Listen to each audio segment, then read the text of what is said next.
नमस्कार, जय Hind. Ice Hindi channel से मैं हूं प्रदीप, आपका बहुत बहुत स्वागत करता हूं। दोस्तों, ये है टेस्ट नंबर 1 और इस वीडियो में हम टेस्ट 1 से रिलेटेड सभी क्वेश्चंस पर डिस्कशन करेंगे। चलिए शुरू करते हैं। इसमें पहला क्वेश्चन है, हाल ही में जारी वैश्विक नवाचार सूचकांक 2020 के अनुसार भारत की रैंकिंग क्या है। क्वेश्चन क्या है, वैश्विक नवाचार ग्लोबल इनोवेशन इंडेक्स 2020 में भारत की रैंकिंग क्या है। तो 2020 में भारत की रैंकिंग कितनी है, 48वीं, जबकि 2019 में भारत की रैंकिंग कितनी थी, 52वीं। अर्थात 4 पॉइंट भारत ने अपनी रैंकिंग में सुधार किया है। ग्लोबल इनोवेशन इंडेक्स को कौन जारी करता है, तो वर्ल्ड इंटेलेक्चुअल प्रॉपर्टी ऑर्गेनाइजेशन वीपो के द्वारा इसे जारी किया जाता है।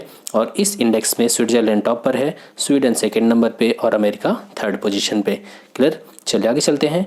वाणिज्य एवं उद्योग मंत्रालय के द्वारा जारी राज्य स्टार्टअप रैंकिंग 2019 में बिहार को किस श्रेणी में रखा गया। आपको पता है कि ये जो स्टार्टअप रैंकिंग है इसमें कई श्रेणियां होती हैं, जैसे सर्वश्रेष्ठ, अग्रणी, उत्तम, आकांक्षी। तो इसमें बिहार को किस श्रेणी में रखा गया, तो बिहार को किस श्रेणी में रखा गया, आप देख सकते हैं बिहार को अग्रणी श्रेणी में रखा गया। आगे चलते हैं।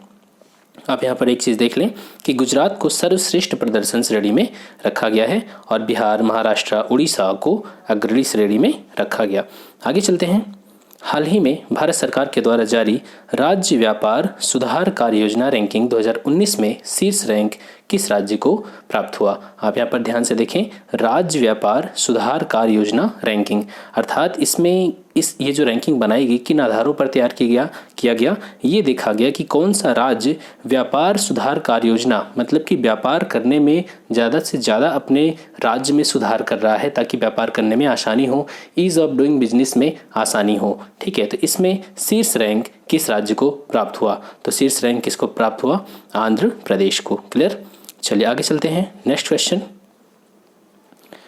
क्वेश्चन है, 5 स्टार गांव योजना किस विभाग की पहल है। क्या है, 5 स्टार विलेज योजना किस विभाग की पहल है। ये पहल है डाक विभाग की। उद्देश्य क्या है कि डाक योजनाओं का 100% कवरेज सुनिश्चित करना। जो डाक योजनाएं हैं उनका कवरेज पूरे हमारे देश के सभी गांवों में डाक सुविधा प्रोवाइड करवाना, ये है इसका उद्देश्य। आगे चलते हैं। भारत द्वारा किस देश के साथ 11वां द्विवार्षिक संयुक्त नौसैनिक अभ्यास इंद्र, यहाँ से आपको देखने को मिल रहा है इंद्र नेवी 2020, अर्थात ये नौसेना का अभ्यास है और उसका नाम क्या है, इंद्र। तो ये किसके साथ होता है, रूस के साथ होता है। और इस बार का जो आयोजन था वो कहाँ पर किया गया, बंगाल की खाड़ी में किया गया। तो इंद्र नेवी 2020 भारत और रूस की नौसेना ज्वाइंट रूप से अभ्यास करती हैं। आगे चलते हैं। लिविंग प्लैनेट रिपोर्ट 2020 के अनुसार 1970 और 2016 के बीच वैश्विक वन्य जीव आबादी में कितने प्रतिशत की कमी आई। जो वैश्विक वन्य जीव आबादी है उसमें कितनी कमी आई 1970 से 2016 के बीच, तो 68% वन्य जीव आबादी में कमी आई। आगे चलते हैं। सितंबर 2020 में किस राज्य ने अपनी पहली धरोहर पर्यटन नीति, पहली धरोहर, यहाँ पर ध्यान से देखिए, धरोहर पर्यटन नीति 2020-25 की घोषणा किया। किस सरकार के द्वारा इसकी घोषणा की गई, तो आप देख सकते हैं इसकी शुरुआत की गई गुजरात सरकार के द्वारा। ठीक है। किस राज्य में कोविड-19 को कंट्रोल करने के लिए 15 सितंबर 2020 से राज्यव्यापी अभियान मेरा परिवार मेरी जिम्मेदारी, क्या नाम है, मेरा परिवार मेरी जिम्मेदारी, इसकी शुरुआत किया, किस राज्य के द्वारा इसकी शुरुआत की गई, तो इसकी शुरुआत की गई महाराष्ट्र के द्वारा। क्लियर। आगे चलते हैं। नेक्स्ट क्वेश्चन, हाल ही में किस देश ने गौवध पर प्रतिबंध लगाने का प्रस्ताव दिया। किस देश में गौवध पर प्रतिबंध लगाने का प्रस्ताव दिया गया, श्रीलंकन सरकार के द्वारा। ठीक है। आगे चलते हैं। किस राज्य सरकार ने 1 साल तक मेडिकल ऑक्सीजन ले जाने वाले वाहनों को एम्बुलेंस का दर्जा दे दिया। आपको पता है कि एम्बुलेंस में मरीजों को ले जाया जाता है, लेकिन अब कोविड-19 की वजह से कोविड-19 का ज़्यादा इम्पैक्ट कहाँ पर पड़ता है, फेफड़े पर। और तो फेफड़े पर जब समस्या होती है तो आपको ऑक्सीजन लेने में समस्या होती है। इस वजह से ऑक्सीजन की डिमांड बहुत तेज़ी से बढ़ रही है। तो जो गाड़ियाँ, जो वाहन ऑक्सीजन का परिवहन करेंगे उन्हें भी एम्बुलेंस का दर्जा दिया गया। किस सरकार के द्वारा, महाराष्ट्र। क्योंकि आपने देखा होगा शुरू में महाराष्ट्र में केस बहुत तेज़ी से बढ़े थे, हालांकि अब कंट्रोल हो रहे हैं। आगे चलते हैं। राष्ट्रीय ग्रामीण स्वरोजगार प्रशिक्षण संस्थानों के लिए कहाँ राष्ट्रीय प्रशिक्षण अकादमी की आधारशिला रखी गई। राष्ट्रीय ग्रामीण स्वरोजगार प्रशिक्षण संस्थानों के लिए कहाँ राष्ट्रीय प्रशिक्षण अकादमी की आधारशिला रखी गई, कहाँ पर, बेंगलुरु में। ठीक है। आगे चलते हैं। किस राज्य में प्रधानमंत्री नरेंद्र मोदी के जन्म दिवस के उपलक्ष्य में 16 से 23 सितंबर तक गरीब कल्याण सप्ताह का आयोजन किया गया। मोदी जी का जो जन्म दिवस है वो है 17 सितंबर 1950। ठीक है, 17 सितंबर 1950। तो इसको 16 से 23 सितंबर एक सप्ताह तक गरीब कल्याण सप्ताह का आयोजन किया गया। किस राज्य के द्वारा? तो आंसर बहुत ईजी है, मध्य प्रदेश के द्वारा। ठीक है। हाल ही में भारत ने किस देश के साथ सीधी कार्गो फेरी सेवा शुरू किया? सीधी कार्गो, यहाँ पर ध्यान से देखिए, कार्गो का मतलब क्या होता है? माल। फेरी सेवा मतलब कि जो हालांकि फेरी का वर्ड हम वहाँ यूज़ करते हैं जहाँ पर यात्रियों को ले जाया जाता है, लेकिन उस जो जहाज होता है उसमें यात्रियों के साथ साथ गाड़ियाँ भी और भी चीज़ें ले जाया जाता है। तो यहाँ पर कार्गो फेरी सेवा शुरू किया भारत ने, किसके साथ? मालदीव के साथ। क्लियर? चलिए आगे चलते हैं। नेक्स्ट क्वेश्चन, हाल ही में केंद्रीय मंत्रिमंडल ने बिहार के किस जिले में नए एम्स की स्वीकृति प्रदान किया? एम्स खोला जाएगा कहाँ पर? दरभंगा में। आगे चलते हैं। हाल ही में प्रधानमंत्री नरेंद्र मोदी ने बिहार में कहाँ फिश बैंक की स्थापना की घोषणा किया? Fish bank. ठीक है, तो ये इसकी घोषणा की गई सीतामढ़ी में, इसकी स्थापना की जाएगी फिश बैंक की सीतामढ़ी में। आगे चलते हैं। हाल ही में किस राज्य ने गंदगी भारत छोड़ो अभियान की शुरुआत किया? जिस तरीके से अंग्रेजों भारत छोड़ो एक मूवमेंट चला था 1942 में, उसी तरीके से गंदगी भारत छोड़ो अभियान की शुरुआत किया गया। किस सरकार के द्वारा? तो इसकी शुरुआत की गई मध्य प्रदेश सरकार के द्वारा। टाइम मैगजीन के द्वारा 22 सितंबर 2020 को वर्ष 2020 के 100 सबसे प्रभावशाली व्यक्तियों की सूची जारी की गई। इसमें टाइम मैगजीन में जो 100 लोग हैं वो लोग हैं जिन्होंने जो सबसे ज़्यादा प्रभावशाली है, इन्फ्लुएंस हैं, ठीक है, इन्फ्लुएंशियल हैं, तो उन प्रभावशाली व्यक्तियों की सूची जारी की गई। इस सूची में निम्न में से कौन शामिल नहीं है? नरेंद्र मोदी जी शामिल हैं, आयुष्मान खुराना शामिल है, अक्षय कुमार शामिल है, नीता अंबानी ये शामिल नहीं है। आगे चलते हैं। बॉलीवुड के किस जाने माने एक्टर को नेशनल स्कूल ऑफ ड्रामा का प्रमुख नियुक्त किया गया? नेशनल स्कूल ऑफ ड्रामा का प्रमुख किसे नियुक्त किया गया? परेश रावल को। ठीक है, आगे चलते हैं। नई राष्ट्रीय शिक्षा नीति को लागू करने वाला देश का पहला राज्य कौन बन गया है? तो देश का पहला राज्य कौन है नई शिक्षा नीति को लागू करने वाला? मध्य प्रदेश। आगे चलते हैं। विश्व बैंक ने हाल ही में किस देश में सुरक्षित पानी और स्वच्छता के लिए $200 मिलियन के ऋण को मंजूरी दी है? यहाँ पर सुरक्षित पानी और स्वच्छता के लिए $200 मिलियन का ऋण दिया। किसको? बांग्लादेश को। थोड़ा सा मिसप्रिंट है, ठीक है, इस पर ध्यान मत दीजिए, बांग्लादेश को। आगे चलते हैं। दुनिया की सबसे ऊंची पर्वत माउंट एवरेस्ट के शिखर पर ऑक्सीजन सिलेंडर के बिना 10 बार चढ़ने वाले नेपाल के किस प्रसिद्ध पर्वतारोही का हाल ही में निधन हो गया? किसका? अंग्रिता शेरपा। क्या नाम था उनका? अंग्रिता शेरपा। आगे चलते हैं। हाल ही में किस केंद्रीय मंत्री ने मोदी कैबिनेट से कृषि संबंधी विधेयक का विरोध करते हुए अपने पद से इस्तीफा दे दिया? आप इस समय जान रहे हैं कि पंजाब में इस समय काफ़ी आंदोलन चल रहा है और पंजाब के जो किसान हैं उन्होंने पूरी रेल की पटरियों को जाम कर रखा है, वहाँ पर अभी रेल भी नहीं जा रही। तो कई सारी ये जो कृषि विधेयक अभी पास हुआ है इससे संबंधित चुनौतियाँ आ रही हैं। हालांकि किसानों के काफ़ी हित में भी है और हालांकि इसका राजनीतिक रूप से भी इस्तेमाल हो रहा है। तो इसी वजह से हरसिमरत कौर बादल, ठीक है, हरसिमरत कौर बादल ने एक कैबिनेट में मंत्री थी, मिनिस्टर ऑफ फूड प्रोसेसिंग, ठीक है, खाद्य प्रसंस्करण मंत्रालय इनके जिम्मे था हरसिमरत कौर बादल के, और ये शिरोमणि अकाली दल की नेता हैं। और तो इन्होंने क्या किया कि इस कृषि संबंधी विधेयक के विरोध में कैबिनेट से इस्तीफा दे दिया। आगे चलते हैं। Next question. हाल ही में राष्ट्रीय शिक्षा नीति 2020 में मानव संसाधन विकास मंत्रालय का नाम बदल के क्या रखा गया? बहुत ही आसान है। अब HRD मिनिस्ट्री का नाम बदल के क्या कर दिया गया? शिक्षा मंत्रालय, मिनिस्ट्री ऑफ एजुकेशन। पहले क्या नाम था? ह्यूमन रिसोर्स डेवलपमेंट, ठीक है, ministry of human resource development. अब क्या हो गया? मिनिस्ट्री ऑफ एजुकेशन, ठीक है, याद रखिएगा। चलिए आगे चलते हैं। हाल ही में किस राज्य सरकार के द्वारा परिवार पहचान पत्र नामक एक विशिष्ट पहचान पत्र लॉन्च किया गया? किसके द्वारा? हरियाणा सरकार के द्वारा। Next question. हाल ही में किस राज्य के हरमल मिर्च, मोड्रा केले और खाजे को GI, यहाँ पर देखें, भौगोलिक संकेत रजिस्ट्री से भौगोलिक संकेत प्रदान किया गया? कहने का मतलब GI टैग मिला। ये सब चीज़ें कहाँ की हैं? गोवा की हैं। मोड्रा केला, हरमल मिर्च और खाजा, ठीक है। चलिए आगे चलते हैं। भारत में मानव का सर्वप्रथम साक्ष्य कहाँ मिलता है? तो ये मिलता है नर्मदा घाटी के आसपास। नेक्स्ट यहाँ पर देख सकते हैं। नेक्स्ट क्वेश्चन, निम्न में से कौन सा स्थल प्रागैतिहासिक चित्रकला के लिए प्रसिद्ध है? प्राग ऐतिहासिक, देखिए जब आप इतिहास पढ़ते हैं तो इतिहास का एक हिस्सा जो प्राग ऐतिहासिक है, प्राग का मतलब प्री हिस्ट्री। हिस्ट्री की बात तो तब आती है जब लिपि हो और उस काल की जो घटनाएं हैं उनको लिखा गया हो, हम उनको पढ़ सकें। तो ऐसा काल जिसके बारे में हम कोई भी लिखित साक्ष्य नहीं उपलब्ध है, क्योंकि उस समय लिपि का विकास ही नहीं हुआ था, तो उस काल को क्या कहते हैं? प्राक ऐतिहासिक, इतिहास से पहले का काल। ठीक है, और जब लिपि का विकास हो गया तो उसे हम ऐतिहासिक काल बोलते हैं। तो प्रागैतिहासिक काल चित्रकला के लिए कौन सा क्षेत्र प्रसिद्ध है?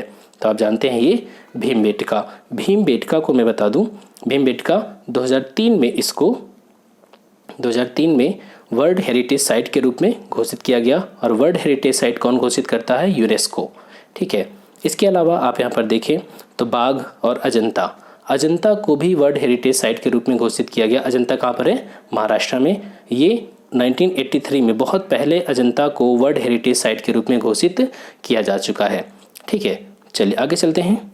और यहाँ पर ये जो बाघ किया हुआ है ये कहाँ पर है? एमपी में है।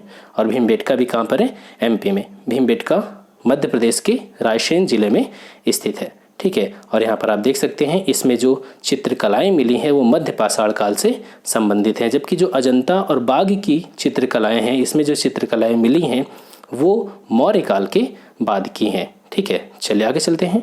हड़प्पा निम्न में से किस सभ्यता से संबंधित है? तो बहुत ही आसान है, वैदिक सभ्यता जी नहीं, सिंधु घाटी सभ्यता से संबंधित है।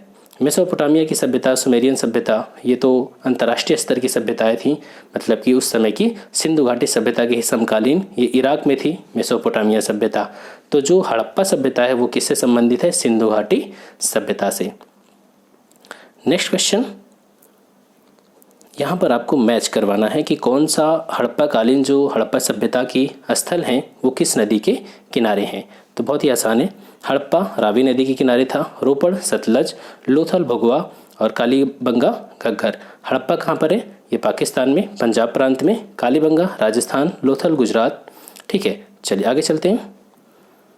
सिंधु घाटी सभ्यता का कौन सा स्थान पाकिस्तान में है? तो सिंधु घाटी सभ्यता का कौन सा स्थान पाकिस्तान में है? देखिए कालीबंगा यहाँ पर अभी राजस्थान, आलमगीरपुर मेरठ में है उत्तर प्रदेश, और यहाँ पर लोथल गुजरात में है।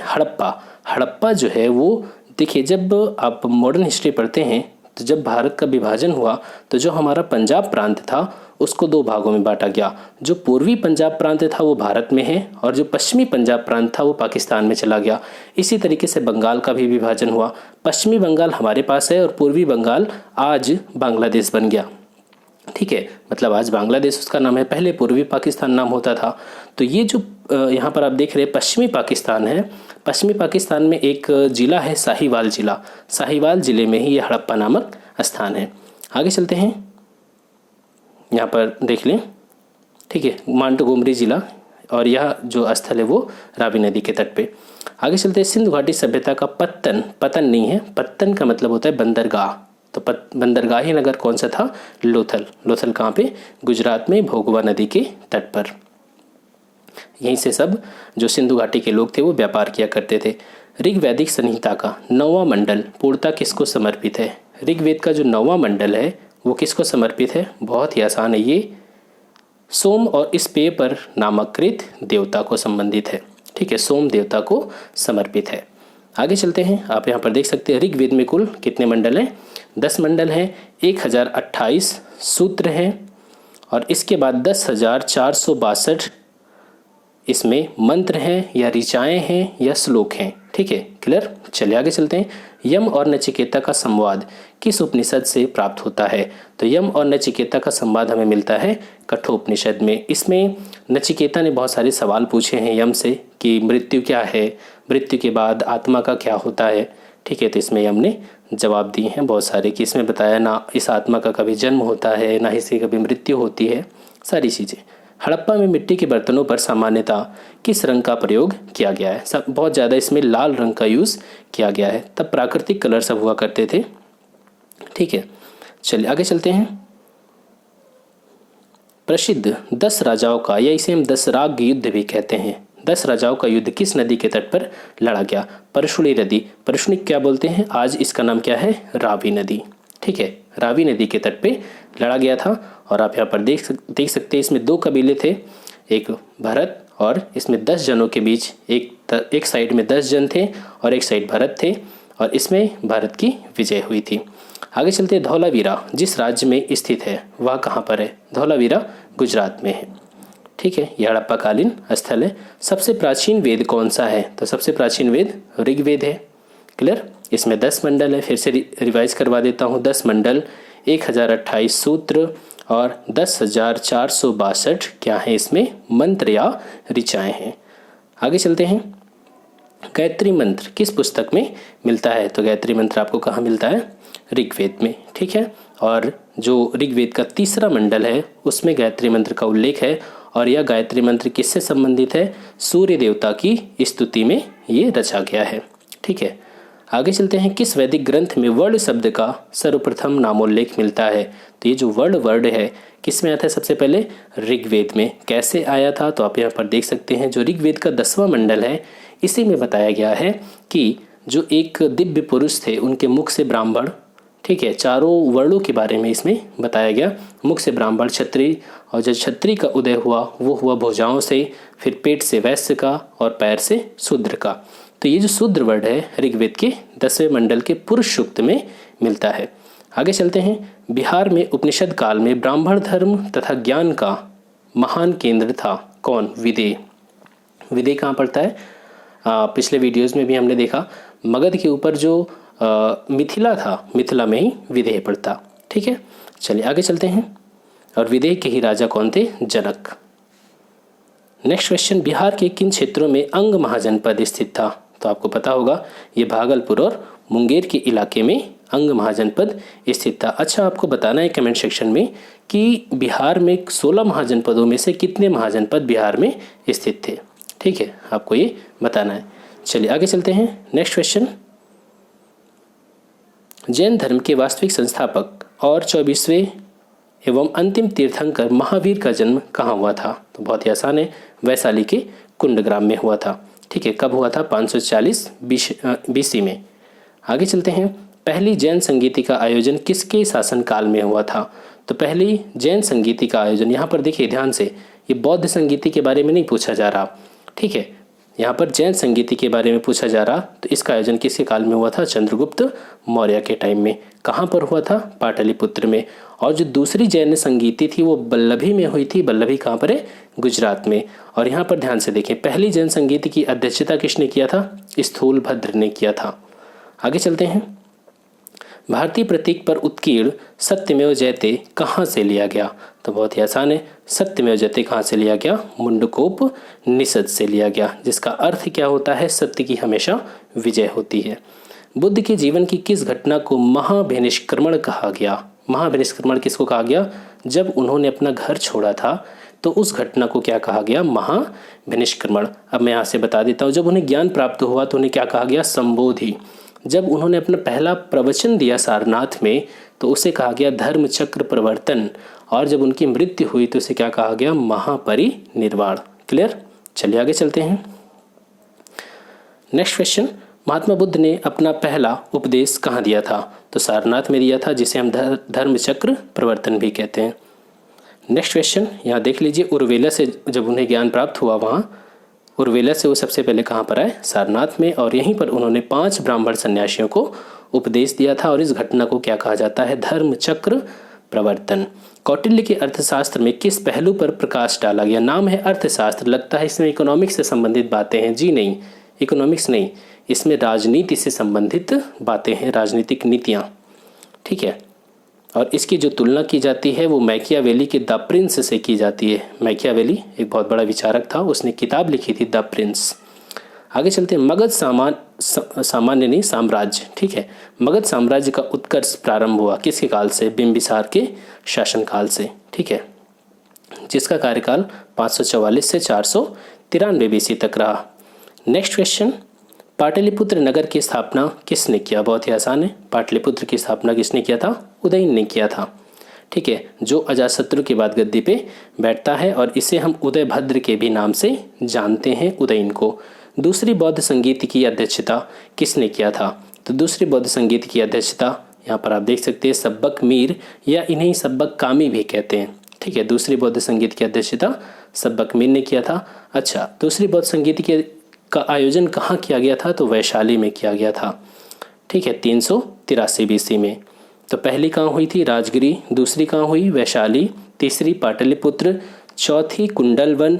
पांचवी कन्नौज में हुई थी। कन्नौज कहाँ पर है? यूपी में। नंद वंश का अंतिम शासक कौन था? नंद वंश का अंतिम शासक घनानंद था। घनानंद को ही मार के चंद्रगुप्त मौर्य ने मौर्य वंश की स्थापना किया था। नेक्स्ट क्वेश्चन, चंद्रगुप्त मौर्य के दरबार में मेगस्थनीज को किसने भेजा था? तो मेगस्थनीज किसका दूत था? सेल्यूकस का दूत था। और मेगस्थनीज ने एक किताब लिखा था, उसका क्या नाम है? इंडिका। ठीक है, चलिए आगे चलते हैं। किस शासक ने कलिंग पर आक्रमण करके उसकी राजधानी तोशनी पर अधिकार कर लिया? किसने कलिंग पर आक्रमण किया था? बहुत ही आसान है, अशोक ने किया था। ठीक है, चलिए आगे चलते हैं। बिहार से प्राप्त होने वाले अशोक के स्तंभ लेख नहीं है। जो ऐसे स्तंभ लेख बताइए जो बिहार में नहीं है। लौरिया अरारेज, लौरिया नंदनगढ़, रमपुरवा, रुमिनदेई। देखिए ये जो तीनों हैं, लौरिया अरारेज, लौरिया नंदनगढ़ और रमपुरवा, ये तीनों आपके पश्चिमी चंपारण में मिलते हैं। रुमिनदेई जो है वो नेपाल से मिलता है। ठीक है, तो आपका आंसर क्या हो गया? रुमिनदेई। रुमिनदेई नेपाल के तराई में स्थित है।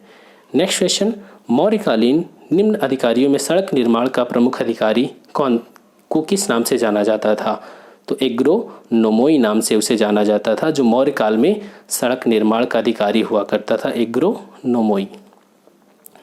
नेक्स्ट क्वेश्चन, किस शुंग शासक ने पाटलिपुत्र में स्थित कुक्कुटराम विहार को 3 बार नष्ट करवाने का प्रयत्न किया था? ठीक है, जो पाटलिपुत्र में कुक्कुटराम विहार है उसको 3 बार नष्ट करवाने का प्रयास किया था। किस शुंग शासक ने? तो उसका नाम क्या है? पुष्यमित्र शुंग। ठीक है, चलिए आगे चलते हैं। नेक्स्ट क्वेश्चन, किस शासक ने वैशाली की लिच्छवी राजकुमारी कुमार देवी से विवाह किया था? तो लिच्छवी राजकुमारी कुमार देवी से विवाह करने वाला कौन था? चंद्रगुप्त प्रथम था। क्लियर? चलिए आगे चलते हैं। और याद रखिएगा चंद्रगुप्त प्रथम का ही लड़का था कौन? समुद्रगुप्त, जिसको हम भारत का नेपोलियन भी कहते हैं। नालंदा विश्वविद्यालय का संस्थापक कौन था? तो नालंदा विश्वविद्यालय का संस्थापक कुमार गुप्त था। ठीक है, चीनी यात्री फायान कितने समय तक पाटलिपुत्र में रहा? वो लगभग 3 सालों तक पाटलिपुत्र में रहा और यहाँ पर बौद्ध धर्म के बारे में पढ़ाई किया उसने। निम्न शासकों में से किसे भारत का नेपोलियन कहा जाता है? अभी अभी मैंने बातों बातों में बता दिया, समुद्रगुप्त को। ठीक है, क्योंकि नेपोलियन की तरह इसने भी इसकी भी बहुत सारे युद्धों में हार नहीं हुई। जिस तरीके से जब आप वर्ल्ड हिस्ट्री पढ़ेंगे नेपोलियन के बारे में फ्रांसीसी क्रांति के दौरान, तो यहाँ पर जो समुद्रगुप्त है वो भी बहुत सारे युद्धों में हारता नहीं है। तो यहाँ पर एक इतिहासकार हैं विंसेंट स्मिथ, इन्होंने समुद्रगुप्त को भारत का नेपोलियन कहा। आगे चलते हैं। गुप्त साम्राज्य के पतन के क्या कारण थे? तो गुप्त साम्राज्य का पतन होड़ों का आक्रमण। याद रखिएगा, होड़ों, भारत में होड़ों का पहला आक्रमण स्कंदगुप्त के टाइम में हुआ। ठीक है, जो कि गुप्त शासक था। प्रशासन का सामंती स्वरूप, जी हाँ। आर्थिक संकट, बिल्कुल नहीं। कमजोर उत्तराधिकारी, बिल्कुल सही। आपका आंसर क्या हो जाएगा? 1, 2 और 4। ठीक है, यहाँ पर जो आर्थिक संकट है ऐसी कोई स्थिति नहीं थी। तो गुप्त साम्राज्य के पतन में होड़ों का आक्रमण एक रोल निभाता है। प्रशासन का सामंती स्वरूप और कमजोर उत्तराधिकारी, तो मुगल साम्राज्य के भी पतन में, किसी भी साम्राज्य का पतन हुआ तो एक कारण जरूर रहा है, कमजोर उत्तराधिकारी। आगे चलते हैं। हर्षचरित नामक पुस्तक किसने लिखा? तो हर्षचरित किसने लिखा है? बाण भट्ट ने। क्लियर? चलिए, और इसमें हर्ष के जीवन काल की जानकारी मिलती है। नेक्स्ट क्वेश्चन, हर्षवर्धन के शासनकाल में किस चीनी यात्री ने भारत की यात्रा किया था? तो किसने? वेनसोंग ने। ठीक है, वेनसोंग। और इसने जो ग्रंथ लिखा उसे क्या कहते हैं? सीयूकी। क्या नाम है उसका? सीयूकी। बिहार में तुर्क सत्ता का संस्थापक कौन था? तो बिहार में तुर्क सत्ता का संस्थापक बख्तियार खिलजी था। यहाँ पर थोड़ा सा मिसप्रिंट है, बालियार खिलजी लिखा है, बख्तियार खिलजी था। ये बख्तियार खिलजी कौन था? तो आपको पता है कि गोरी के 4 गुलाम बहुत ही इंपॉर्टेंट थे उसके लिए। ठीक है, और इसमें जैसे कि ताजुद्दीन याल्दूज पहला, नासुरुद्दीन कुबाचा दूसरा, कुतुबुद्दीन ऐबक तीसरा और इख्तियारुद्दीन बख्तियार खिलजी चौथा। तो बिहार में तुर्क सत्ता का संस्थापक कौन था? बख्तियार खिलजी, जिसने नालंदा विश्वविद्यालय वगैरह को तोड़ा था। ठीक है, चलिए आगे चलते हैं। बख्तियार खिलजी के आक्रमण के समय सेन वंशी शासक कौन था? क्योंकि उस समय बंगाल में सेन वंश का शासक हुआ करता था और पूरा बिहार उस समय कहाँ आता था? बंगाल में आता था। तो उस समय लक्ष्मण सेन का शासन हुआ करता था। मुगल प्रशासन में मुहतसिब क्या था? जो मुहतसिब है वो एक लोक आचरण अधिकारी हुआ करता था। लोक आचरण अधिकारी। किस सुल्तान ने तिरहुत से अपने सिक्के जारी किए? किस सुल्तान ने तिरहुत से अपने सिक्के जारी किए थे? मोहम्मद बिन तुगलक ने, जिसको हम बुद्धिमान मूर्ख शासक भी कहते हैं। ठीक है, इसके बारे में 4-5 घटनाएं हैं, बहुत इंपॉर्टेंट हैं।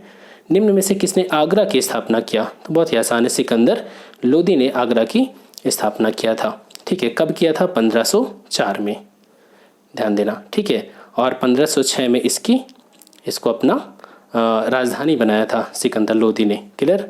चलिए आगे चलते हैं। सूर्यवंश की स्थापना तो शेरशाह सूरी ने किया था। सूर्यवंश की स्थापना बहुत ही आसान है। और जो शेरशाह सूरी था उसके बचपन का नाम क्या था? फरीद।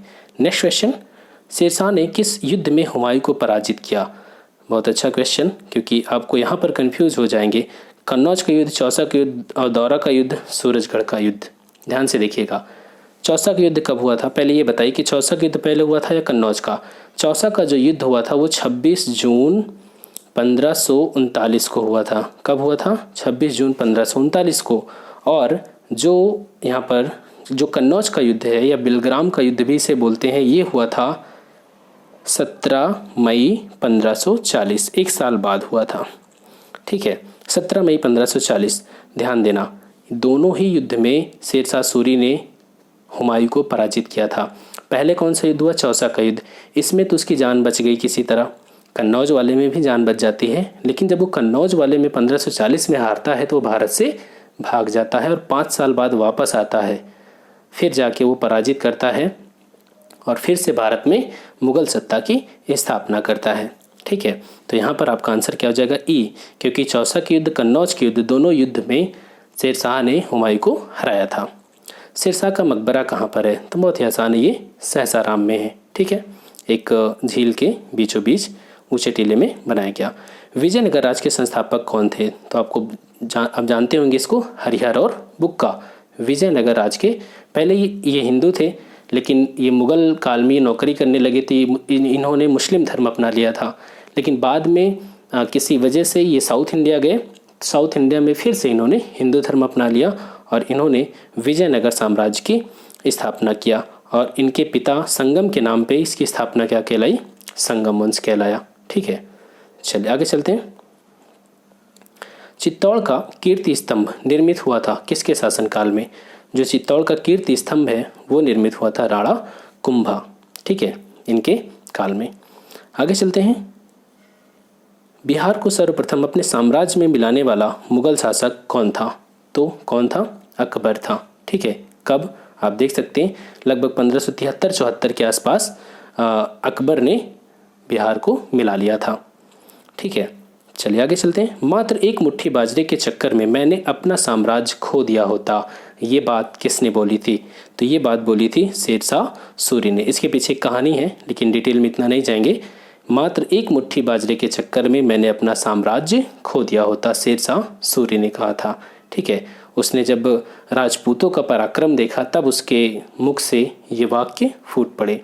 हल्दी घाटी के युद्ध में महाराणा प्रताप की सेना के सेनापति कौन थे? आपको पता है कि एक तरफ महाराणा प्रताप और दूसरी तरफ अकबर की सेना थी। अकबर की सेना का जो नेतृत्व था वो कौन कर रहा था? मान सिंह। महाराणा प्रताप की सेना का सेनापति कौन था? हकीम खान।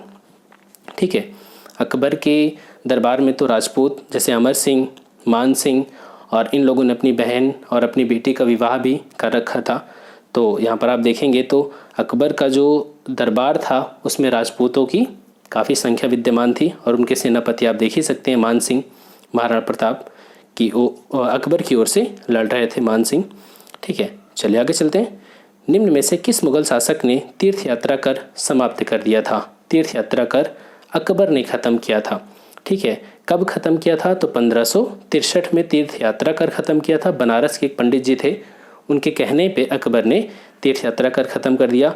और याद रखना 1564 में, कब, 1564 में जजिया कर, जो कि गैर मुस्लिमों से लिया जाता था, जजिया कर, इसको ख़त्म कर दिया गया।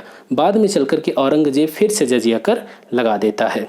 ठीक है, 1564 में अकबर ने जजिया कर को ख़त्म कर दिया और 1563 में तीर्थ यात्रा कर को ख़त्म किया।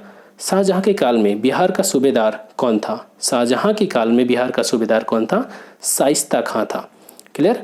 चलिए, अकबर ने बंगाल और बिहार को मुगल साम्राज्य में कब मिलाया? अभी पिछले क्वेश्चंस में हमने देखा था। तो यहाँ पर अकबर ने बिहार को मुगल साम्राज्य में कब मिलाया? 1576 के आसपास में। ठीक है, यहाँ देख सकते हैं 75-76। निम्न में से किस कर व्यवस्था को बंदोबस्त व्यवस्था के नाम से भी जाना जाता है? वो व्यवस्था थी दहसाला व्यवस्था। ठीक है, तो जो अकबर के दरबार में नवरत्न थे उसमें एक नवरत्नों में से एक था टोडरमल। ठीक है, टोडरमल जो था वो अकबर का वित्त मंत्री था। उसी ने कर की एक व्यवस्था लाया जिसको हम दहसाला व्यवस्था कहते हैं। इसको दहसाला का मतलब क्या है? दह मतलब 10 और साला का मतलब साल। ठीक है, इसमें क्या होता था, अगर कोई खेत है तो ये देखा जाता था कि पिछले 10 सालों में इसमें कुल प्रोडक्शन कितना हुआ, एवरेज निकाल लिया जाता था, औसतन उसका प्रोडक्शन कितना हुआ, और उस औसत के आधार पे कर या लगान तय किया जाता था। इसी को कहा जाता है दहसाला व्यवस्था। राजा टोडरमल की ये व्यवस्था थी। क्लियर। चलिए आगे चलते हैं। निम्न में से किसने रामायण का फारसी भाषा में अनुवाद किया था? अब्दुल कादिर बदायूनी, इन्होंने रामायण का फारसी भाषा में अनुवाद किया था। मुगल सम्राट ने निम्न में से किसे इंग्लिश खान की उपाधि दिया था? किसको? विलियम हॉकिंस को। किसने दिया था? कौन सा मुगल सम्राट था? जहांगीर था। और इसको 400 का मनसब भी दिया था। ठीक है, 400 का मनसब। इंग्लिश खान या फिरंगी खां या इंग्लिश खां, दो नाम इसको दिया था, और 400 का मनसब दिया था विलियम हॉकिंस को। क्लियर। आपको पता है कि वो टाइम है जब अंग्रेज़ भारत में आने लगे थे व्यापारिक कोठी स्थापित करने के लिए, तो जहांगीर ने हॉकिंस को ये उपाधि दिया था। आगे चलते हैं। किस मुगल बादशाह ने बलबन के द्वारा प्रारंभ किया गया दरबारी रिवाज सिजदा? ठीक है, आप सुनते भी होंगे बहुत से जो उर्दू लफ्ज़ वाले गाने हैं, सजदा करूं, तो सजदा समाप्त कर दिया किसने? तो ये किया ख़त्म शाहजहां ने। देखिए, सजदा में क्या होता था, जो सुल्तान होता था उसके सामने पैरों के बल बैठ करके अपना सर झुकाना। आज भी होता है ना, मंदिरों में हम जाते हैं या कहीं भी मस्जिद में गए, जैसे जो लोग नमाज़ पढ़ते हैं तो वो पैर पर बैठे रहते हैं और अपना सर आगे की ओर झुकाते हैं, अल्लाह को प्रणाम करते हैं। तो यहाँ पर सजदा जो वर्ड है वो सुल्तान के लिए यूज़ होता था। सुल्तान के सामने कोई भी व्यक्ति जाता था तो पैर के बल बैठ करके अपना सर झुकाता था, इसी को सजदा कहते हैं। तो शाहजहां ने इसको ख़त्म कर दिया। किस मुगल बादशाह को जिंदा पीर कहा गया? ठीक है, अपने व्यक्तित्व की वजह से जिंदा पीर किसे कहा जाता था? औरंगजेब को। क्लियर। आगे चलते हैं। अलीवर्दी खान ने बिहार में अफगानों को किस युद्ध में पराजित किया था? अफगानों को पटना के युद्ध में अलीवर्दी खान ने पराजित किया था। अंग्रेजों ने पटना में अपनी फैक्ट्री किस मुगल शासक के शासनकाल में स्थापित किया? अंग्रेजों ने पटना में अपनी फैक्ट्री किस मुगल शासक के शासनकाल में स्थापित किया? औरंगजेब, बहादुर शाह प्रथम, जहांगीर, अकबर, इसमें से कोई नहीं है। ठीक है, सारे ऑप्शन गलत हैं। इसकी जो स्थापना हुई थी पटना में, अंग्रेजों ने अपनी पहली फैक्ट्री शाहजहां के काल में स्थापित किया था। Next question. बंगाल के किस नवाब ने मुंगेर को अपनी राजधानी बनाया? किस नवाब ने मुंगेर को राजधानी बनाया? मीर कासिम ने। ठीक है, आपको पता है कि जब मीर जाफ़र था, मीर जाफ़र को उन्होंने पद से हटा दिया क्योंकि अंग्रेज़ों को लगा कि मीर जाफ़र फ्रांसीसियों के साथ मिलकर के षड्यंत्र कर रहा है, तो मीर जाफ़र को हटा दिया। फिर मीर कासिम को बनाया और मीर कासिम अंग्रेज़ों के हस्तक्षेप से बचने के लिए उसने अपनी राजधानी मुर्शिदाबाद से कहाँ पर लाया? मुंगेर लाया। ठीक है, चलिए आगे चलते हैं। बक्सर के युद्ध में अंग्रेजी सेना का नेतृत्व किसने किया था? बक्सर के युद्ध में अंग्रेजी सेना का नेतृत्व हेक्टर मुनरो ने किया था। ठीक है, और जब बक्सर के युद्ध के बाद इलाहाबाद की संधि होती है तो इलाहाबाद की संधि के लिए क्लाइव को बुला लिया गया था। ठीक है, और यही वो क्लाइव था जो प्लासी के युद्ध में सेना का नेतृत्व कर रहा था। क्लियर। चलिए आगे चलते हैं। यहाँ पर आपको मैच करवाना है।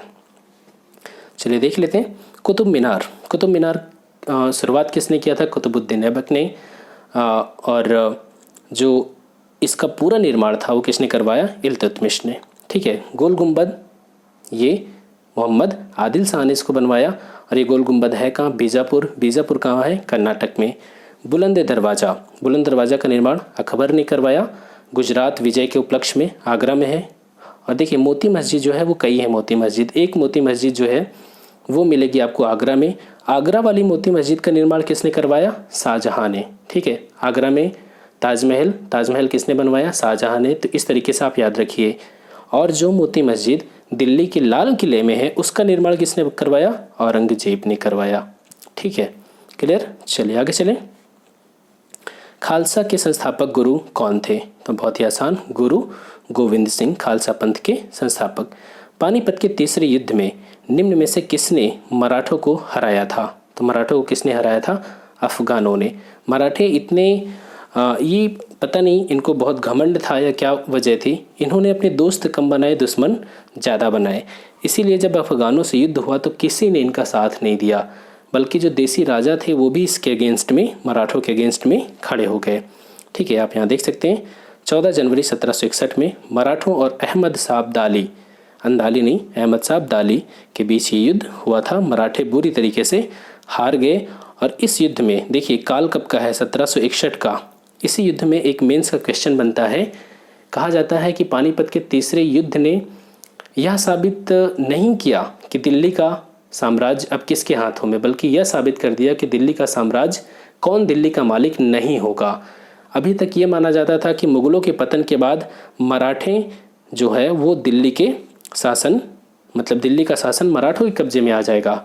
लेकिन जब ये मराठे हार गए पानीपत के युद्ध में, तब अंग्रेजों को समझ में आ गया कि मराठों की औकात नहीं है। अब उन्हें दिख रहा था कि दिल्ली अब हमारे कंट्रोल में आने वाली है।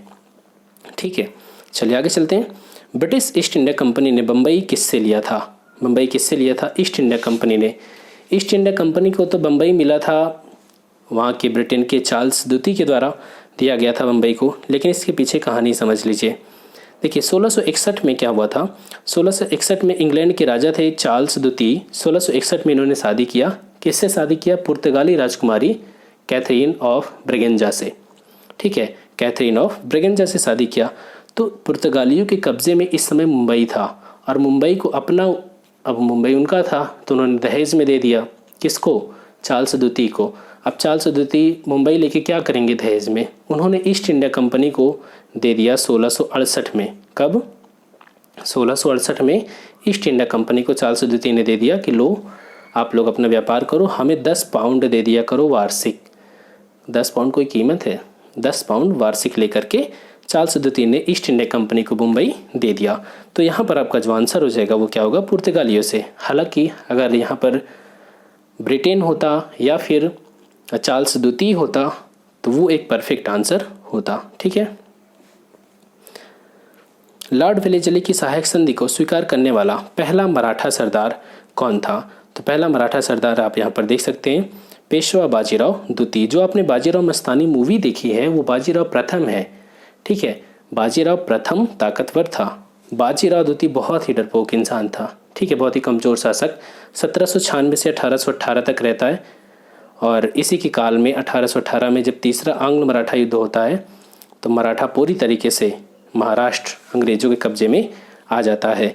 अब ध्यान रखिएगा ये जो सहायक संधि आपको पता है वेलेस्ली के काल में शुरू हुई, तो बाजीराव द्वितीय वो था जिसने अंग्रेजों से पहली बार मराठा की ओर से सहायक संधि की गई। रीज़न क्या था? रीज़न ये था कि जो इंदौर के होलकर थे उन्होंने पूना पर अटैक कर दिया।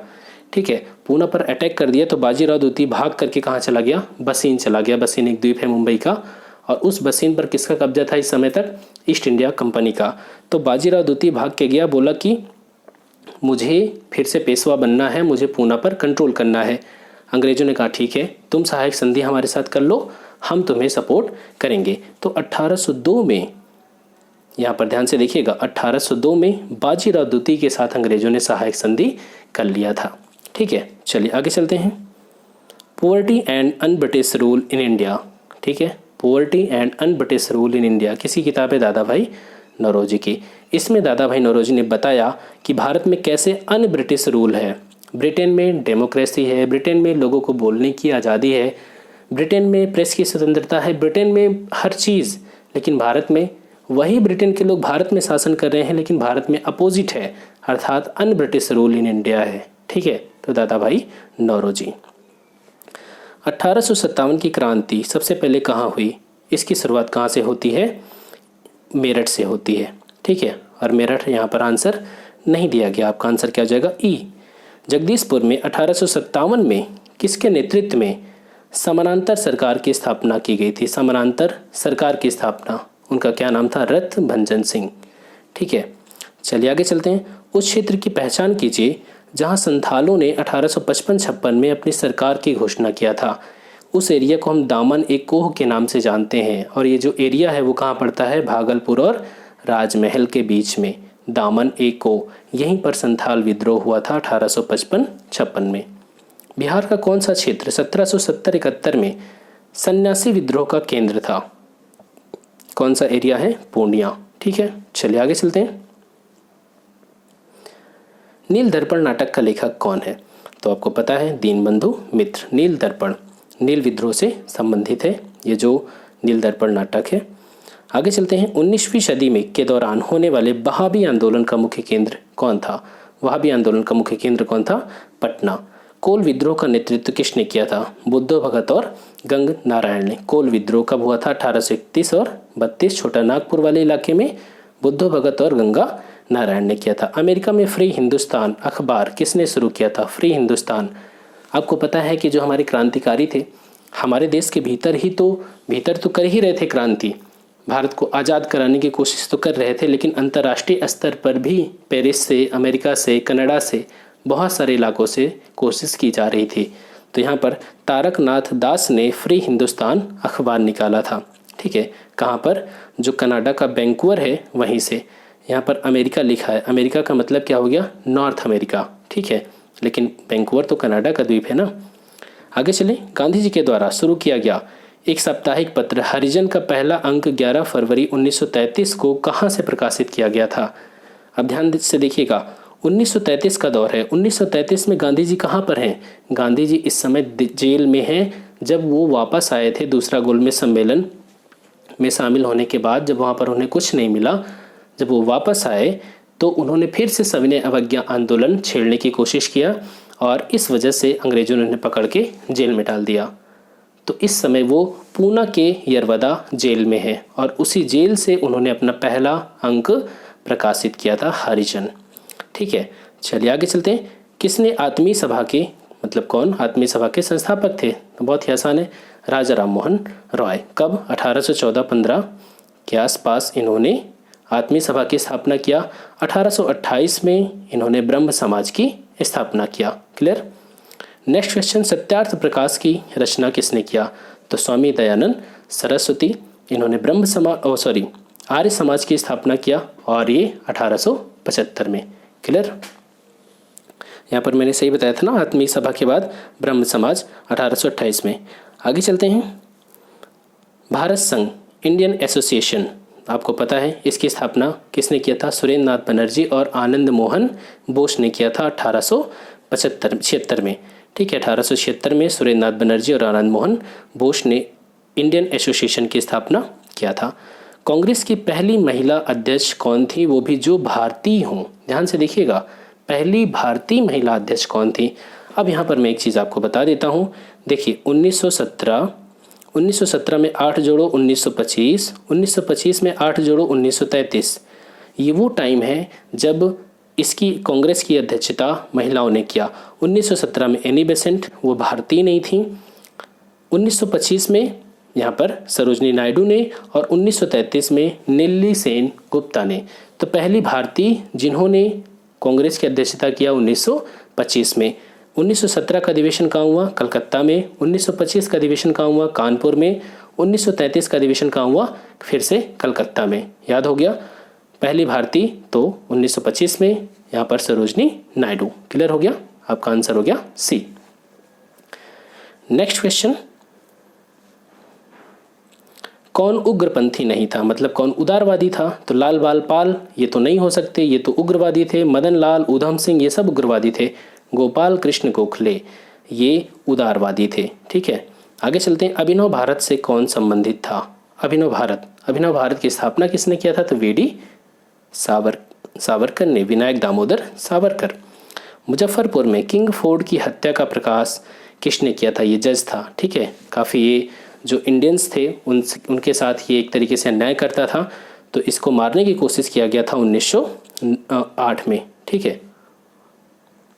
चलिए आगे चलते हैं। 1908 को बिहार के मुजफ्फरपुर में खुदीराम बोस और प्रफुल्ल चाकी ने, ठीक है, इस पर बम फेंका था, लेकिन बम दूसरे की गाड़ी पे गिर गया, तो प्रफुल्ल चाकी ने सुसाइड कर लिया और जो खुदीराम बोस थे उन्हें फांसी दे दी गई।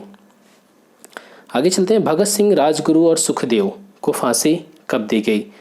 तो आप जानते हैं कि भगत सिंह, सुखदेव, राजगुरु को फांसी यहाँ पर देख लीजिए 23 मार्च 1931 को, और इसी के 6 दिन बाद यहाँ पर अधिवेशन होता है जहाँ पर गांधी जी को काले झंडे दिखाए जाते हैं। गांधी जी का खूब एक तरीके से विरोध किया जाता है, ठीक है। इंडियन होम रूल सोसाइटी स्थापित की गई थी। इंडियन होम रूल सोसाइटी कब स्थापना की गई थी इसकी? 1905 में। किसने किया था? श्याम जी कृष्ण वर्मा के द्वारा, ठीक है, लंदन में। नेक्स्ट क्वेश्चन, बंग भंग आंदोलन अर्थात जब बंगाल का विभाजन हो गया तब कौन सा आंदोलन शुरू किया गया?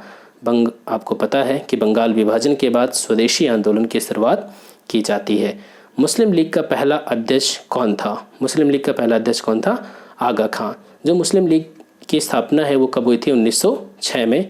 कौन कौन उसमें शामिल था? तो आगा खां और ख्वाजा सलीमुल्लाह, दो नाम आप याद रखना, आगा खां और सलीमुल्लाह। अगर आपके ऑप्शन में आगा खां नहीं है तो अगर सलीमुल्लाह है तो सलीमुल्लाह करेंगे, अगर आगा खां दिया गया है तो आप अध्यक्ष के रूप में किसे मानेंगे? आगा खां को। क्लियर? और जब भारत आज़ाद हुआ, भारत का विभाजन हो गया, तो उसके बाद 3 मुस्लिम लीग बन गई, एक पाकिस्तान में, एक आज के बांग्लादेश में और एक भारत में है। तो जो भारत में मुस्लिम लीग है वो उसका मुख्यालय कहाँ पर है? उसका मुख्यालय लखनऊ में है। क्लियर? चलिए आगे चलते हैं। नेक्स्ट क्वेश्चन, गांधी जी दक्षिण अफ्रीका में कितने वर्ष रहे? गांधी जी दक्षिण अफ्रीका में 21 साल रहे। 1893 में गए थे और 9 जनवरी 1915 को भारत आए थे। 9 जनवरी, इसीलिए हम 9 जनवरी को क्या मनाते हैं? अंतर्राष्ट्रीय प्रवासी भारतीय दिवस। क्या मनाते हैं? प्रवासी भारतीय दिवस 9 जनवरी को, ठीक है। जब वो 45 साल के हो गए तब वो भारत आए।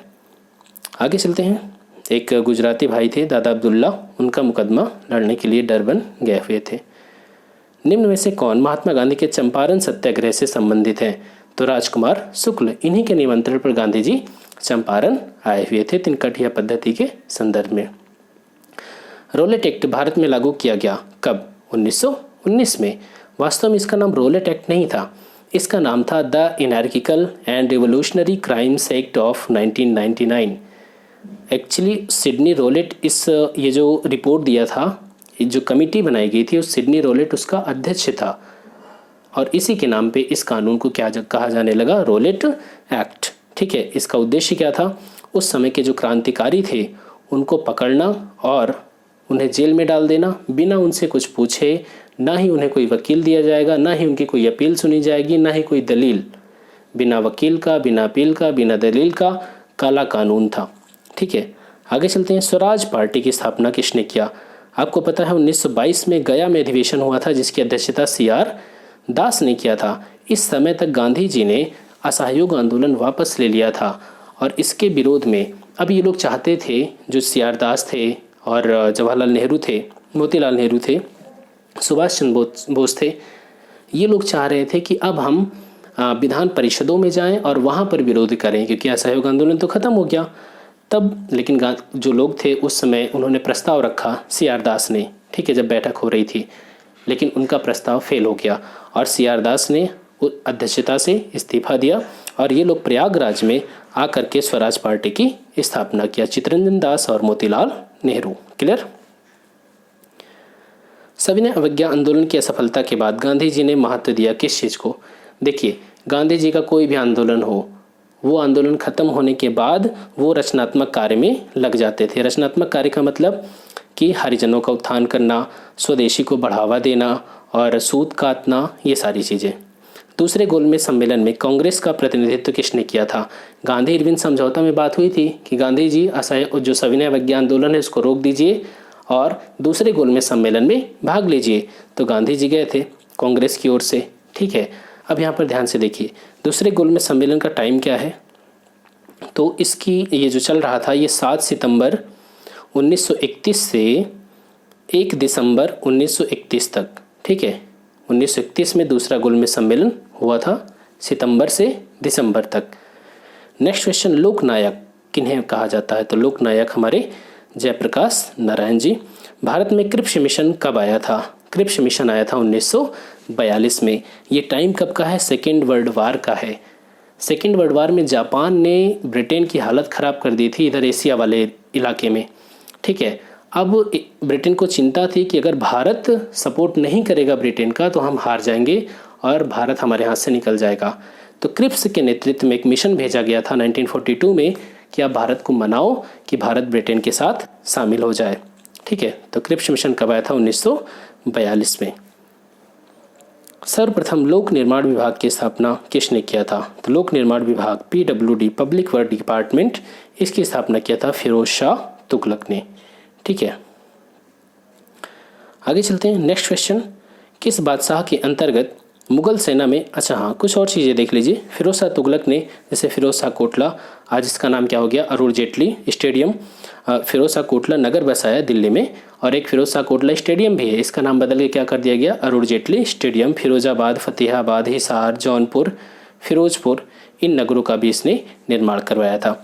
आगे चलते, किस बादशाह के अंतर्गत मुगल सेना में सर्वाधिक हिंदू सेनापति थे? ठीक है, मुगल सेना में सबसे ज़्यादा हिंदू सेनापति किस बादशाह के टाइम थे? तो औरंगजेब के टाइम। ठीक है, जबकि माना जाता है कि औरंगजेब काफ़ी कट्टर था। ठीक, आप यहाँ पर देख सकते हैं हिंदू मनसबदारों की संख्या लगभग 33% थी औरंगजेब के टाइम में। मिरातुल अखबार को प्रकाशित कौन करता था? राजा राममोहन राय। इनको 12 भाषाओं का लगभग ज्ञान था, तो मिरातुल अखबार जो था वो फारसी भाषा में आता था। ठीक है, चलिए आगे चलते हैं। हाल ही में जारी सुशासन सूचकांक में बिहार नीचे से किस स्थान पर रहा? बिहार नीचे से चौथे स्थान पर रहा गुड गवर्नेंस इंडेक्स में, सुशासन सूचकांक में। 25 दिसंबर 2019 को ये जारी किया गया था, और इस दिन प्रधानमंत्री, हमारे भूतपूर्व प्रधानमंत्री अटल बिहारी वाजपेयी का जन्मदिन होता है। ठीक है, कार्मिक, लोक शिकायत और पेंशन मंत्रालय के द्वारा इसे जारी किया गया। आप यहाँ पर देख लें, जो बड़े राज्य हैं उसमें तमिलनाडु टॉप पर है और झारखंड अंतिम स्थान पर है। नेक्स्ट क्वेश्चन, हाल ही में केंद्र सरकार के द्वारा किस राज्य के लिए सेमी हाई स्पीड रेलवे परियोजना सिल्वर लाइन, ठीक है, सिल्वर लाइन को सैद्धांतिक मंजूरी दी गई? ये जो रेलवे लाइन होगी वो कहाँ पर स्थापित की जाएगी? केरला में। ठीक है, केरला में। आगे चलते हैं। नेक्स्ट क्वेश्चन, नीति आयोग के द्वारा जारी सतत विकास लक्ष्य सूचकांक SDG इंडिया इंडेक्स सतत विकास लक्ष्य भारत सूचकांक 2019 में सर्वश्रेष्ठ राज्य कौन सा है? बहुत ही आसान है, केरला। ठीक है, और यहाँ सेकंड नंबर पे कौन? हिमाचल प्रदेश, और थर्ड नंबर पे कौन? आंध्र प्रदेश। और सबसे निचले स्थान पर 3 राज्य कौन से हैं? बिहार, फिर झारखंड, फिर अरुणाचल प्रदेश। नेक्स्ट क्वेश्चन, भारत सरकार ने देश भर के 10 सर्वश्रेष्ठ प्रदर्शन करने वाले पुलिस थानों की सूची जारी किया। ऐसे पुलिस थाने जो सर्वश्रेष्ठ प्रदर्शन किए हैं उनमें शीर्ष पर कौन सा है? एवरडीन है। एवरडीन कहाँ पर? ये अंडमान निकोबार द्वीप समूह का, ठीक है, ये पुलिस स्टेशन है। आगे चलते हैं। सिप्री की armed industry Stockholm International Peace Research Institute ये क्या बताती है कि दुनिया में हथियार का उत्पादन किसने सबसे ज़्यादा किया, एक्सपोर्ट किसने सबसे ज़्यादा किया, इंपोर्ट किसने सबसे ज़्यादा किया, इसके बारे में डेटा बताती है। इसकी रिपोर्ट 2019 के अनुसार 2018 में कौन सा देश दुनिया का सबसे बड़ा हथियार निर्माता था? तो ये बहुत ही आसान है, यूएसए। ठीक है, यूएसए के बाद कौन, किसने सबसे ज़्यादा बनाया हथियार? तो रूस ने बनाया, फिर यूके ने बनाया। भारत का स्थान कितना है? 10वां है। ठीक है, और अगर कंपनियों की बात करें तो लॉकहीड मार्टिन, बोइंग, इन कंपनियों ने सबसे ज़्यादा यहाँ पर हथियार का निर्माण किया। ठीक है, और ध्यान दीजिएगा कि भारत की कौन कौन सी कंपनियां शामिल है टॉप 100 में। तो हाल है हिंदुस्तान एरोनॉटिकल्स लिमिटेड, इसको 38वां स्थान प्राप्त हुआ। भारतीय आयुध कारखाना को 56वां, और बेल को 62वां स्थान प्राप्त हुआ। बेल एक नवरत्न कंपनी है। ठीक है, और जो सिप्री है उसका मुख्यालय कहाँ पर है? स्वीडन में। स्थापना कब हुई थी? 1966 में। यहाँ पर आपको क्या करना है? मैच करवाना है। ठीक है, ये सब क्या है? ये डलहौजी ने जो हमारी देशी रियासतें थीं उनको हड़पा था हड़प की नीति के तहत। तो संबलपुर को कब उसने हड़पा था? 1849 में। सबसे पहले सतारा से उसने नंबर शुरुआत किया था, नंबर लगाया था सतारा से 1848 में। फिर उसने संबलपुर को हड़पा और लास्ट में जाकर अवध को 1856 में। चूँकि हड़प की नीति के तहत अवध नहीं आता था। क्यों? हड़प की नीति क्या थी? इसमें था कि अगर किसी शासक का कोई जैविकी पुत्र नहीं है तो गोद लिया हुआ पुत्र माना नहीं जाएगा उसका उत्तराधिकारी। ठीक है, तो वो साम्राज्य उसका ब्रिटिश साम्राज्य में मिला लिया जाएगा।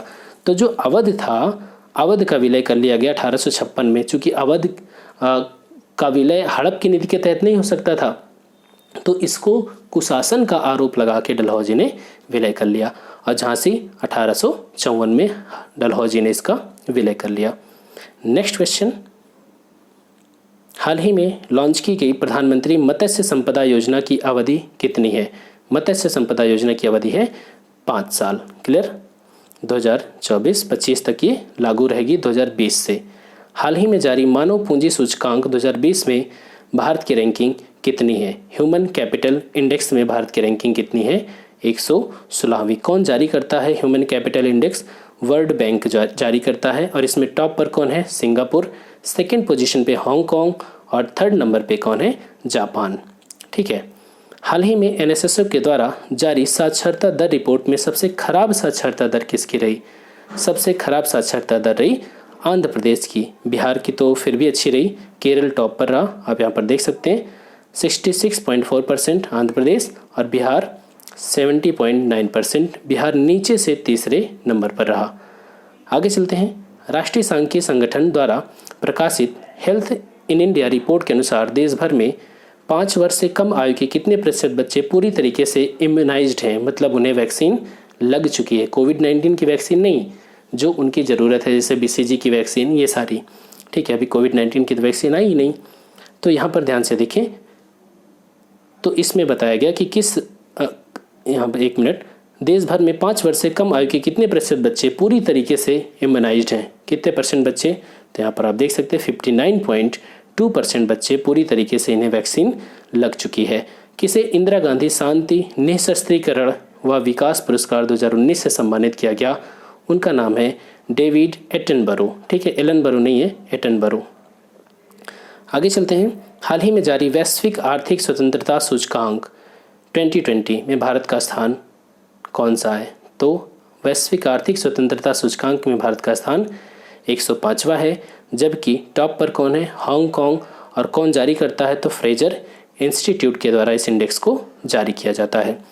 किस राज्य केंद्र शासित प्रदेश ने घरों से 100% अपशिष्ट संग्रह का लक्ष्य हासिल किया? कहने का मतलब घर के जो अपशिष्ट होते थे उनको डोर टू डोर जाके कलेक्ट कर लिया गया। किसके द्वारा? चंडीगढ़ के द्वारा। ठीक है, चलिए आगे चलते हैं। एक ऐतिहासिक फैसले में किस देश की उच्च न्यायालय ने आदेश दिया कि हिंदू विधवाएं अपने मृत पति की सभी संपत्तियों में हिस्सा लेने की हकदार होंगी? ठीक है, किसने कहा? बांग्लादेश हाईकोर्ट के द्वारा।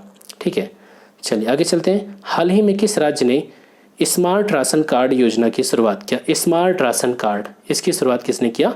पंजाब सरकार के द्वारा इसकी शुरुआत की गई। हाल ही में खगोलविदों की अंतर्राष्ट्रीय टीम ने किस ग्रह पर जीवन के संभावित संकेतों का पता लगाए जाने की घोषणा किया? ठीक है, हमने पृथ्वी को तो बर्बाद ही कर दिया, अब हम दूसरे ग्रहों की खोज में हैं जिन्हें हम बर्बाद कर सकें। मंगल है, चंद्रमा पे नंबर लगा ही दिया है। ठीक, तो यहाँ पर जीवन की खोज कर रहे हैं, लेकिन वास्तव में फिर उसको बर्बाद करने पे ही तुले हैं। जीवन के संभावित संकेतों का पता लगाए जाने की घोषणा किया किस ग्रह पे? तो शुक्र ग्रह पे। ठीक है, बुध, सूर्य, यहाँ पर देखें सूर्य हो गया, फिर बुध होता है, बुध के बाद शुक्र। ठीक है, इसे हम शाम का तारा, सुबह का तारा भी कहते हैं, मॉर्निंग स्टार, इवनिंग स्टार भी कहते हैं। अब ध्यान से देखिए, शुक्र जो ग्रह है उसके बादलों में फास्फीन नामक एक गैस का पता लगाया गया, और ये जो फास्फीन नामक गैस होती है, इस गैस को सूक्ष्म बैक्टीरिया ऑक्सीजन की अनुपस्थिति में उत्सर्जित करते हैं। ठीक है, तो फास्फीन गैस से पता लगाया गया कि यहाँ पर जीवन हो सकता है। हाल ही में जारी ग्लोबल स्मार्ट सिटी इंडेक्स, ये ग्लोबल स्मार्ट सिटी इंडेक्स है, ठीक है, वैश्विक तो इसमें टॉप पर कौन रहा? तो टॉप पर कौन रहा? सिंगापुर, ठीक है। और सिंगापुर, हेलसिंकी और ज्यूरिच ये फर्स्ट, सेकंड और थर्ड स्थान पर है। भारत का हैदराबाद 85वें नंबर पे, नई दिल्ली 86वें नंबर पर रहा। नेक्स्ट क्वेश्चन, किस राज्य सरकार ने लघु और सीमांत किसानों के लिए जल कल योजना की शुरुआत किया? जल कल योजना की शुरुआत किसने किया? आंध्र प्रदेश ने। हाल में जापान के नए प्रधानमंत्री के रूप में किसे चुना गया? शिंजो अबे तो उन्होंने त्यागपत्र दे दिया स्वास्थ्य कारणों से, तो उनके बाद योशिहिदे सुगा को जापान के नए प्रधानमंत्री के रूप में चुना गया। Yoshihide Suga. हिंद प्रशांत क्षेत्र में सहयोग बढ़ाने के उद्देश्य से हाल ही में भारत, ऑस्ट्रेलिया और किस देश के बीच द्विपक्षीय वार्ता का आयोजन किया गया? भारत, ऑस्ट्रेलिया और यहाँ पर आप ध्यान से देखें तो ये फ्रांस के साथ, ठीक है। चलिए आगे चलते हैं। टाइम हायर एजुकेशन की प्रतिष्ठित वर्ल्ड यूनिवर्सिटी रैंकिंग में, वर्ल्ड यूनिवर्सिटी रैंकिंग 2021 में किस यूनिवर्सिटी को शीर्ष स्थान प्राप्त हुआ? वही पुरानी यूनिवर्सिटीज़ हैं सब, यूनिवर्सिटी ऑफ ऑक्सफोर्ड, ठीक है। चलिए आगे चलते हैं। पुस्तक संवाद उपनिषद और अक्षर यात्रा ये किसने लिखा? तो आपको पता है ये किताब लिखी गई गुलाब कोठारी के द्वारा। क्लियर। नेक्स्ट क्वेश्चन, हाल ही में टाइफून हैसन द्वारा सर्वाधिक प्रभावित देश कौन सा रहा? तो ये जो हैसन टाइफून आया था ये जापान को सबसे ज़्यादा प्रभावित किया था। हाल ही में किस राज्य ने गैर संचारी रोगों को नियंत्रित करने से संबंधित सतत विकास लक्ष्यों में उत्कृष्ट प्रदर्शन के लिए United nation inter agency task force award जीता? किस राज्य ने? केरला ने, ठीक है। इसका मतलब ये हो गया कि जो SDG है, सस्टेनेबल डेवलपमेंट गोल, जो 2015 से 30 तक लागू है, इसमें 17 गोल्स और 169 टारगेट्स हैं, इनको पूरा करना है 2030 तक। हालांकि कोविड-19 ने तो समस्या उत्पन्न कर दिया, तो इसमें केरला जो है वो काफ़ी अच्छा परफॉर्मेंस कर रहा है, ठीक है। चलिए आगे चलते हैं। हाल ही में किस देश के पूर्व प्रधानमंत्री जॉन टर्नर का 91 वर्ष की उम्र में निधन हो गया? ये कहाँ के थे? कनाडा के थे, ठीक है। कनाडा के पूर्व प्रधानमंत्री। हाल ही में संपन्न डेस्टिनेशन नॉर्थ ईस्ट 2020 का उद्घाटन किसने किया? अमित शाह, हमारे गृह मंत्री के द्वारा। तो आप यहाँ पर देख सकते हैं डेस्टिनेशन नॉर्थ ईस्ट, इसका मतलब क्या है? इसका मतलब है कि पूर्वोत्तर में हम टूरिज़्म को बढ़ावा दे सकें, साथ ही देश की हमारे जो कल्चर है, इतनी डाइवर्सिफाइड कल्चर है, उससे दूसरों को परिचित करवाना, ठीक है। तो ये उद्देश्य है। तो दोस्तों ये हमने 150 क्वेश्चन अटैम्प्ट किया। आई होप कि आपको मज़ा आया होगा, ठीक है। और प्लीज़ आप वीडियो को लाइक करना और कमेंट सेक्शन में ज़रूर बताना वीडियो कैसा लगा। और आप टेस्ट सीरीज़ को ज्वाइन कर सकते हैं। और प्लीज़ चैनल को सब्सक्राइब नहीं किया तो ज़रूर कर लें। Thanks for watching, keep smiling.